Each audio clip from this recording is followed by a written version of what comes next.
vai?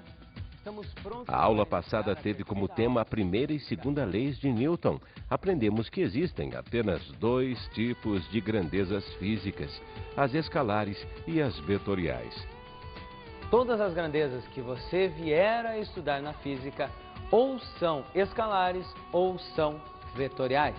É fácil diferenciá-las. O professor Jackson nos falou que a força é a interação entre corpos. E só ocorre quando no mínimo dois corpos estiverem interagindo. Não esqueça que a unidade de força no sistema internacional é Newton. Vimos que a primeira lei de Newton está associada à resultante nula e a segunda lei de Newton à resultante não nula. Se você fizer o cálculo da resultante das forças que atuam sobre um corpo e esta resposta for igual a zero, se a resultante for nula, estamos na primeira lei de Newton, ou princípio da inércia. Porém, se essa resultante for diferente de zero, o corpo certamente terá uma aceleração. Estamos trabalhando com a segunda lei de Newton, ou princípio fundamental da dinâmica. Boa aula!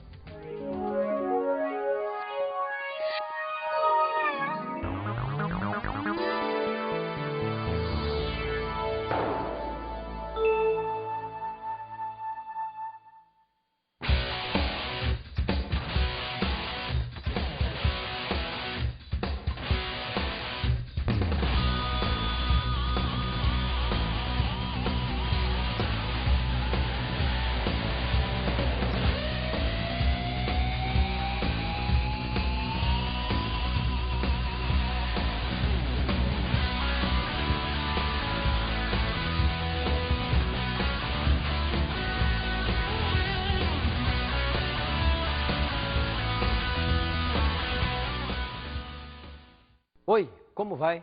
Estamos prontos para iniciarmos mais uma aula de física. Se você está lembrado, na aula anterior, nós mostramos o que vinha a ser força, como calcular esta força, como somar as forças aplicadas sobre o mesmo corpo e falamos um pouquinho sobre a primeira e a segunda lei de Newton. O nosso objetivo nesta aula é falarmos sobre a terceira lei de Newton, o que vem a ser peso e como o atrito influencia na movimentação dos corpos. Vamos inicialmente falar sobre a terceira lei de Newton, também chamada de princípio da ação e reação. Para que você entenda a terceira lei de Newton, o princípio da ação e reação, vamos fazer um experimento extremamente simples e com duas perguntas elucidar o que vem a ser ação e reação. Aqui nós encontramos dois pequenos blocos de madeira, apoiados sobre uma superfície horizontal. O primeiro bloco, chamado de bloco A, maior que o segundo bloco, bloco B. Vamos exercer uma força empurrando o bloco A para lá. O que observamos no final é que os dois blocos se movimentam. A primeira pergunta que devemos fazer é: por que razão o bloco A se moveu? Certamente você dirá, o bloco A se moveu porque recebeu uma força F, esta força que você exerceu. E a sua resposta está correta. Agora, a pergunta seguinte é, por que o bloco B se moveu? Com certeza você não pode dizer que a força F foi exercida sobre o bloco B. Na realidade, ela foi exercida apenas sobre o bloco A. Então, por que o bloco B se moveu? Alguns responderão, foi o bloco A quem empurrou o bloco B. Fisicamente, nós podemos assim falar, o bloco A exerceu uma força sobre o bloco B. Por esse motivo, foi que ele se moveu. Mas nós sabemos que toda ação corresponde a uma reação. Portanto, se o bloco A exerceu uma força sobre o bloco B para poder movê-lo, o bloco B reagiu, exercendo uma força sobre o bloco A. Observe como fica isso nas figuras esquematizadas e separadas. Na situação inicial, o bloco A e o bloco B estão juntos. Uma força está sendo aplicada sobre o bloco A. Ambos vão se deslocar. Se pudéssemos isolar os dois blocos, sobre o bloco A atuam a força F, empurrando-o, e a reação do bloco B, que chamaremos FBA. E sobre o bloco B, atua apenas a força que o A exerce sobre o B, chamada de FAB. Quer dizer que a toda a ação corresponde uma reação. E no caso das forças, elas devem ter o mesmo valor numérico, a mesma direção, mas sentidos contrários. Elas não se anulam, pois são aplicadas em corpos diferentes. O A exerce uma força sobre o B reage e exerce uma outra força sobre o A. Por isso, não podem se anular. Atuam simultaneamente, isto é, se existe a ação, existirá a reação. E mais ainda, uma delas é chamada de ação e a outra de reação. Portanto, podemos dizer que o FAB pode ser chamado de ação e o FBA de reação. Podemos enunciar a terceira lei de Newton, ou princípio da ação e reação, da seguinte forma. Acompanhe. Sempre que um corpo A exerce uma força sobre um corpo B, este reage, exercendo em A uma outra força, de mesma intensidade e direção, mas de sentido contrário. Graças à terceira lei de Newton, o princípio da ação e reação, é que vários movimentos podem ser explicados na física. Você já deve ter andado com um barco a remo ou com um caiaque e observado que, para que o barco possa se mover para frente, você deve exercer uma força na água, empurrando-a para trás. Quando você empurra a água para trás, a água reage e empurra-o para frente. Já deve ter visto também lutas de boxe. Quando um dos lutadores recebe um soco do seu adversário, imediatamente o adversário também recebe a reação com a mesma intensidade, com a mesma direção, mas sentidos contrários. Por esse motivo, usam-se luvas para que protejam as mãos dos boxeadores. Outro exemplo é o fato dos barcos movidos a hélice. Quando o motor gira a hélice, ela empurra a água para trás, que é um fluido, e a água reage e empurra o barco para frente. A mesma coisa acontece com os aviões a hélice. Devido à movimentação dessas hélices, elas empurram o ar violentamente para trás e são empurradas para frente. Também podemos explicar a movimentação dos foguetes e das naves espaciais fora da ação do campo gravitacional da Terra. Uma nave espacial leva uma série de combustíveis. Devido à queima desses combustíveis, eles são expelidos violentamente para fora da nave. Eles reagem empurrando a nave para frente. É assim que se dá a movimentação das naves fora da ação do campo gravitacional da Terra no vácuo. Podemos também imaginar a seguinte situação. Observe o esquema. Eu vou exercer uma força sobre a mesa, empurrando-a.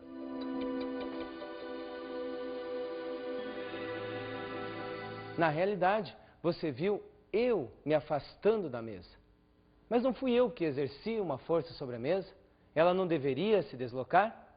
Ela recebeu uma força e reagiu. Olhe na realidade o que aconteceu.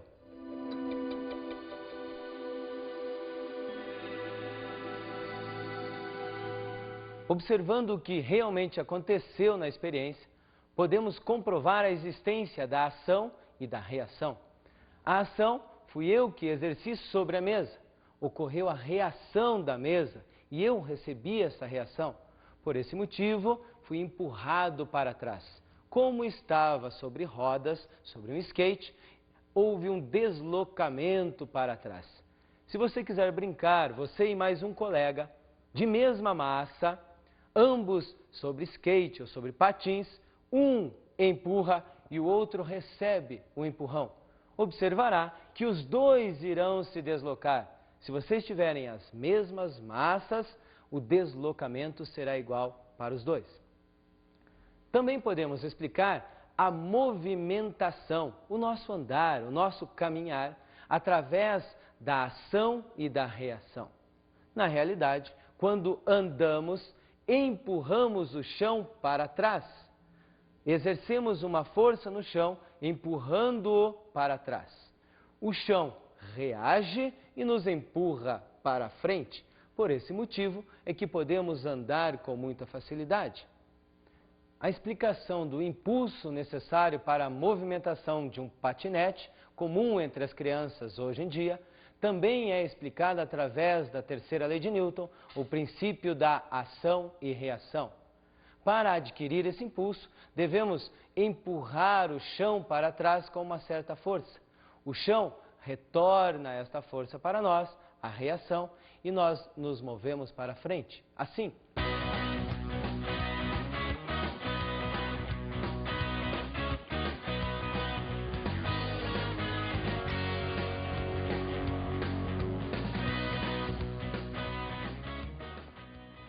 você pode também explicar para o seu colega como realizar o movimento de um balão de gás, conhecido também como bexiga, direcionando este movimento.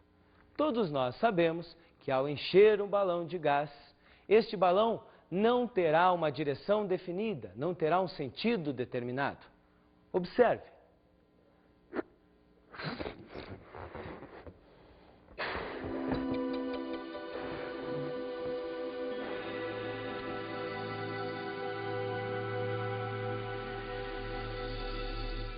Podemos utilizar um balão como esse, uma pequena experiência, para que você consiga direcionar isto.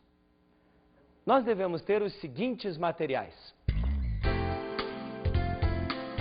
Um balão que vai ser enchido com ar.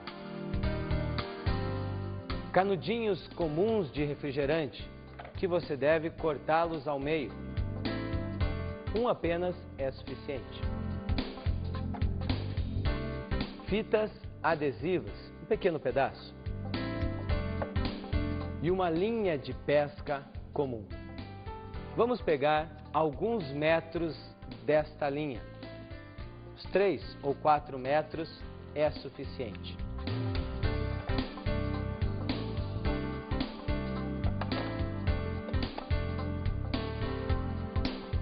Passar a metade de um canudinho pela linha.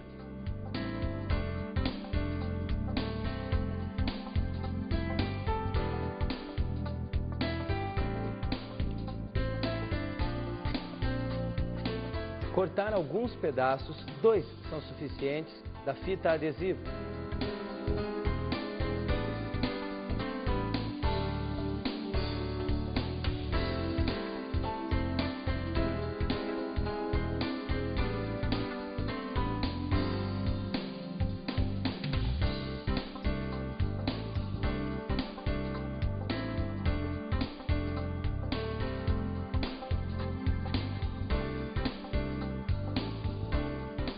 Encher o balão e pedir que um colega seu o ajude.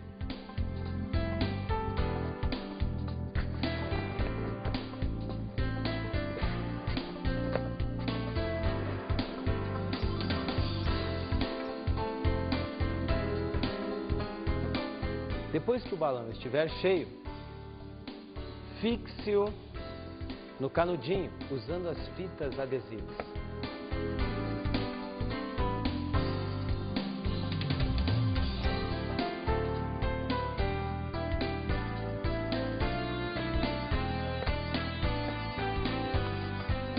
Agora, chame seu colega para brincar. Não esqueça de esticar o fio.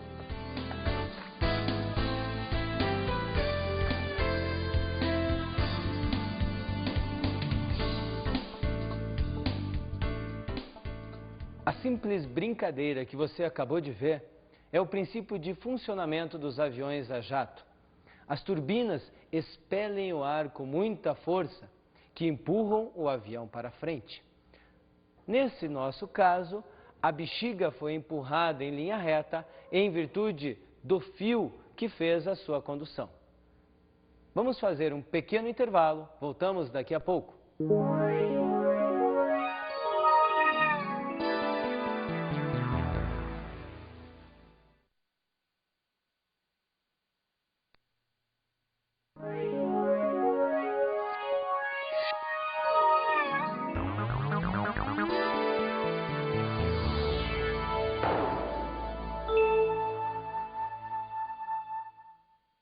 Agora que você já descansou um pouquinho e sabe a terceira lei de Newton, o princípio da ação e reação, podemos prosseguir com a nossa aula. O conceito seguinte chama-se peso. Para saber o que as pessoas sabem ou pensam que sabem sobre peso, fizemos uma enquete. Vamos observar as respostas. Peso. O que é peso? Creio, se eu não estou enganado da minha época de física, que é igual ao produto da massa pela gravidade. Peso, acho que na consciência das pessoas, né? Não é? É uma medida, unidade de medida. Peso é uma medida de massa. Peso é a quantidade de massa que um corpo tem. O meu corpo, por exemplo, tem 70 quilos.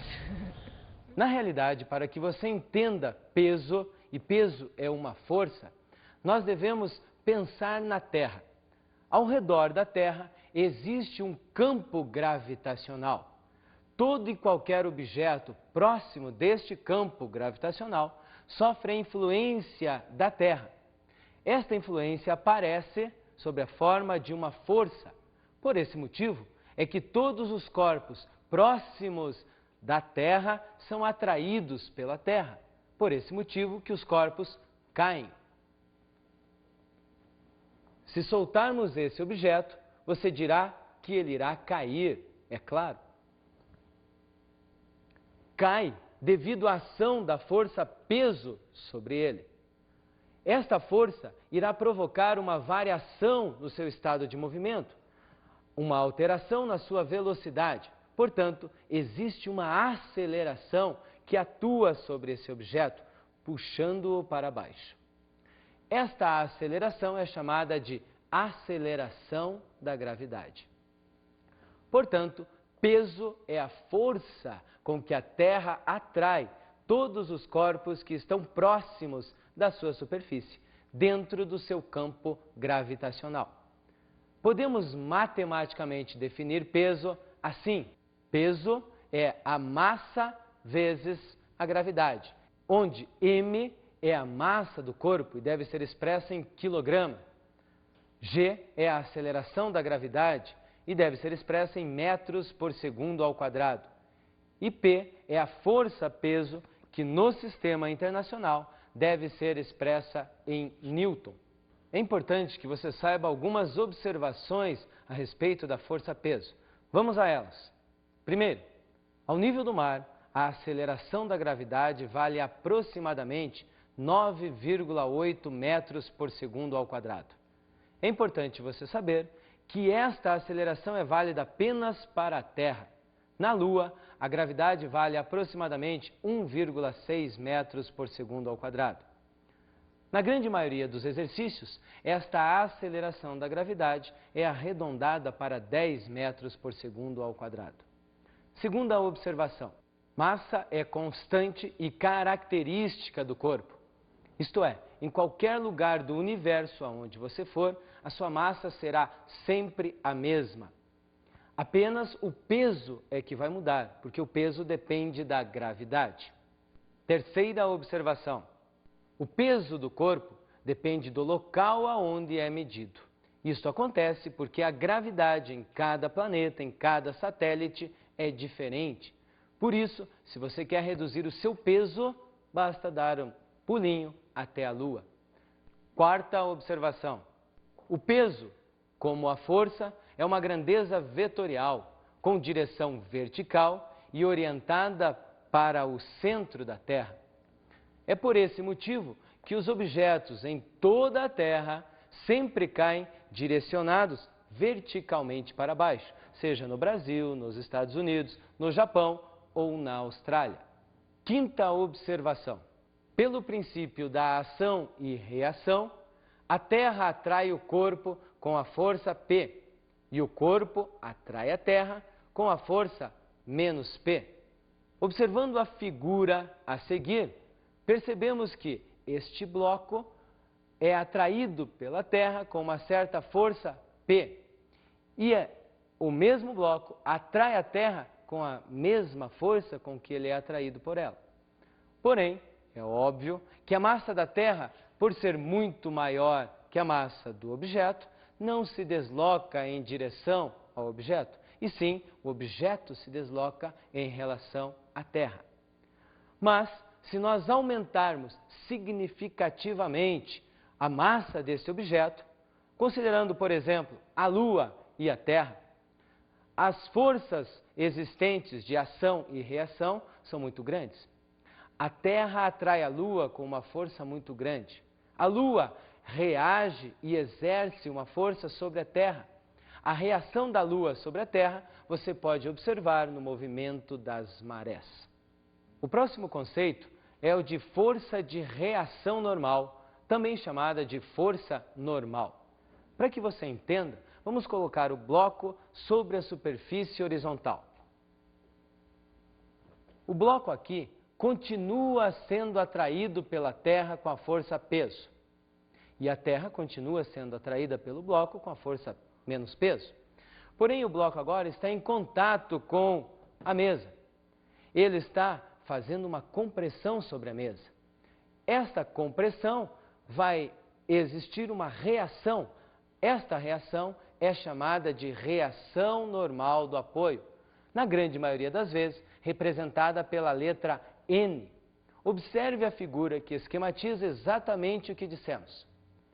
Se você observar, as duas forças que estão atuando sobre o bloco são peso, exercida pela Terra sobre o bloco, e reação normal do apoio, exercida pelo apoio sobre o bloco. Muitas pessoas confundem normal e peso como sendo um par ação e reação. Na realidade, não são. Elas apenas têm o mesmo valor numérico, porque o bloco está atualmente em equilíbrio. Então, todas as vezes que o bloco estiver em equilíbrio, apoiado sobre uma superfície horizontal, peso e normal, ou reação normal do apoio, se anulam. Mas é importante frisar que elas não formam um par ação e reação. Agora podemos, finalmente, iniciar o estudo do atrito. As forças de atrito são extremamente importantes na movimentação dos objetos e, se você quiser fazer com que eles parem de se movimentar. Um carro, para entrar em movimento, necessita do atrito entre os pneus e o chão. E para que ele freie, o atrito também é indispensável. Para que você ande, esse atrito também é fundamental. Se não houver atrito entre a sola do seu tênis, do seu sapato e o chão, dificilmente você conseguirá andar de forma normal. Para entendermos um pouquinho mais sobre a força de atrito, vamos fazer a seguinte experiência. Sobre esta caixa que você está vendo, vamos fazer uma força querendo movimentá-la. Quando você exerce a força sobre a caixa, atuam neste exato momento algumas forças sobre ela. Observe a figura. A força F sou eu que estou exercendo, tentando puxar a caixa. A força peso é a Terra que está exercendo sobre ela. E a força normal é a reação normal do apoio sobre a caixa. Como a caixa não se deslocou, a resultante de todas as forças que atuam sobre ela deve ser zero. Normal e peso são iguais, acabamos de verificar isso. Porém, existe uma força que eu estou exercendo. Somos forçados a admitir o surgimento de uma força contrária à tendência do movimento. Esta força é chamada de força de atrito. O objetivo da força de atrito seria impedir a movimentação. Portanto, se eu estou exercendo uma força puxando a caixa, o atrito quer impedir este movimento. Observe a figura mostrando a força de atrito. Como a normal é anulada pelo peso, a força F que eu exerço deve ser anulada pela força de atrito, que nós vamos chamar de FAT, força de atrito. Agora, a força de atrito, neste caso de deslizamento, tende a se opor à movimentação. E nós costumamos brincar, dizer que a força de atrito é uma força inteligente. Por quê? Porque todas as vezes que eu quero colocar o objeto em movimento, o atrito tenta impedir. Exemplo, estou puxando a caixa com uma força de 1 newton. O atrito exerce uma força também de 1 newton, impedindo a movimentação. Se eu aumentar esta força para 2 newtons, o atrito também aumenta a força, resultante igual a 0, impedindo a movimentação. Se eu aumentar a força para 3 newtons, o atrito também aumenta para 3 newtons. E assim sucessivamente. Até o ponto em que eu exerço uma força tão grande que a caixa vai começar a deslizar, a iminência do movimento. Até aqui o atrito resistiu. Existem 2 tipos de força de atrito, a estática e a dinâmica. A força de atrito estática é aquela que atua enquanto não houver um movimento do objeto. É aquela que vai aumentando a sua intensidade à medida que eu estou aumentando a intensidade da força F. Porém, isso não ocorre indefinidamente. Existe um limite. Esse limite chama-se força de atrito destaque. É a força de atrito estática máxima, o máximo que o atrito consegue resistir antes do objeto entrar em movimento. A segunda força de atrito chama-se dinâmica e ela atua durante o movimento do objeto. Você pode encontrar também o termo dinâmica como sendo cinética ou cinemática. E esta força de atrito tem uma peculiaridade. Ela é menor do que a força de atrito destaque, aquela força de atrito estática máxima que ocorre durante o repouso do corpo. Você já deve ter visto que é mais fácil você manter a movimentação de um corpo do que colocá-lo em movimento. Observe, faça isso, faça uma experiência, empurre uma geladeira, empurre um fogão ou um carro e você terá absoluta certeza que a força necessária para colocar o objeto em movimento é maior do que a força necessária para manter esta movimentação. Podemos ver isso através do gráfico força de atrito e força motriz. Observe, neste gráfico, à medida que aumentamos a força F, a força de atrito também aumenta, formando um ângulo de 45 graus.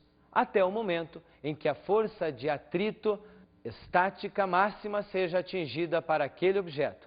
Quando isso acontece, o objeto está na iminência do movimento. A partir deste momento, qualquer força maior do que a força de atrito estática máxima vai fazer com que o objeto entre em movimento, atuando a força de atrito cinética ou dinâmica, que tem um valor menor que a força de atrito estática máxima.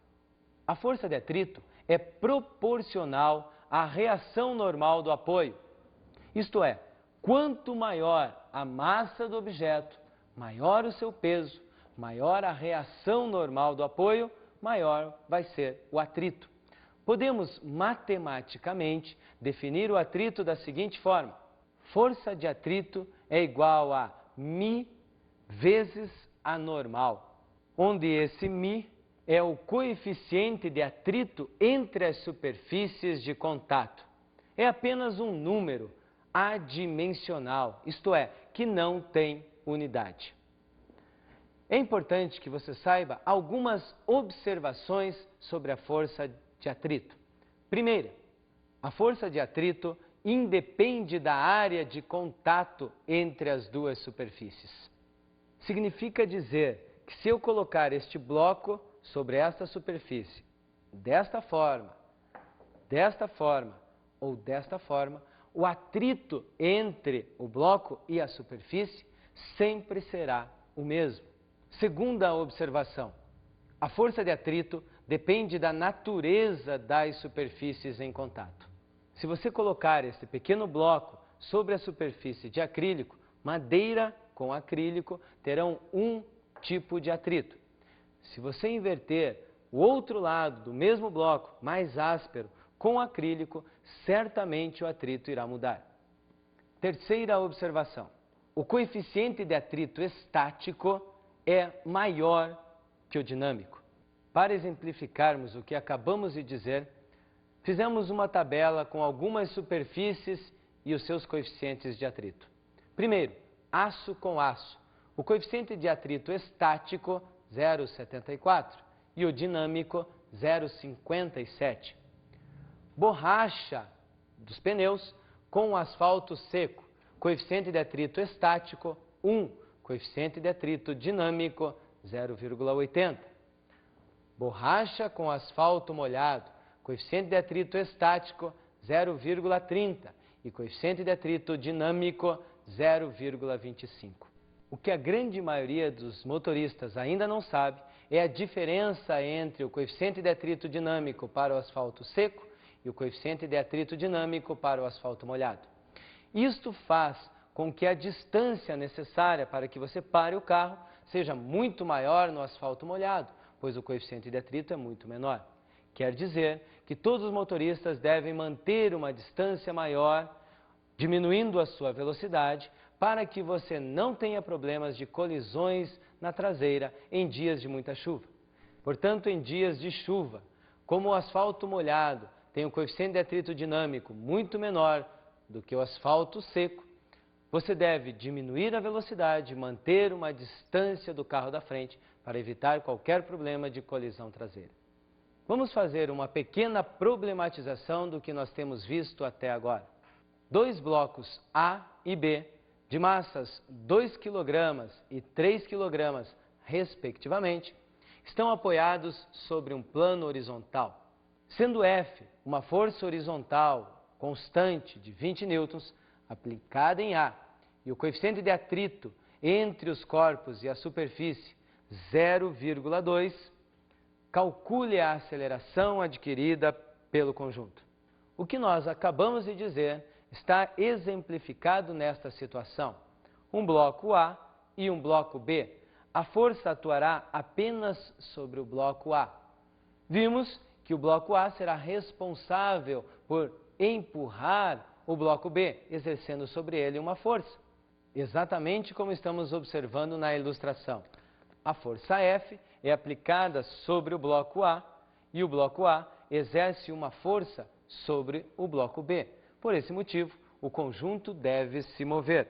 Para que você possa achar a aceleração, é necessário antes calcular a força de atrito do bloco A e a força de atrito do bloco B com a superfície. Fazemos assim: força de atrito do A é igual a μ vezes a normal. Portanto, força de atrito do A é igual a 0,2 vezes 20, isto é, 4 newtons. A força de atrito de B também é calculada como μ vezes a normal, só que apenas a normal de B. Como a massa de B é 3 kg, o peso é 30 newtons. Logo, a força de atrito de B será 0,2 vezes 30 ou 6 newtons. Aplicando o princípio fundamental, a segunda lei de Newton, R igual a m vezes A, temos a seguinte relação: F menos força de atrito de A menos força de atrito de B igual a massa de A mais massa de B vezes a aceleração. O valor da força F é de 20 newtons. O valor da força de atrito de A, 4, acabamos de calcular. Força de atrito B, 6. Massa de A, 2, mais a massa de B, 3, vezes a aceleração. 20 menos 4 menos 6 é igual a 10. E 2 mais 3 igual a 5 vezes a aceleração. Isolando a aceleração, dividindo 10 por 5, resulta em 2 metros por segundo ao quadrado. Quer dizer que se a força F for de 20 newtons, a aceleração que os dois blocos terão será igual a 2 metros por segundo ao quadrado.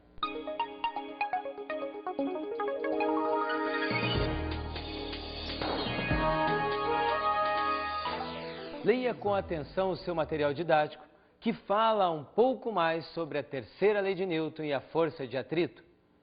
E faça mais alguns exercícios envolvendo blocos com e sem atrito e objetos suspensos, onde você deve calcular a força-peso.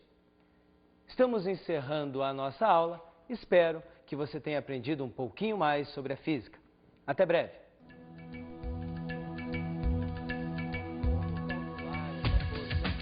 Como somar as forças aplicadas... O professor Jackson nos explicou na aula de hoje a terceira lei de Newton, ou princípio da ação e reação. E essas forças de ação e reação ocorrem simultaneamente.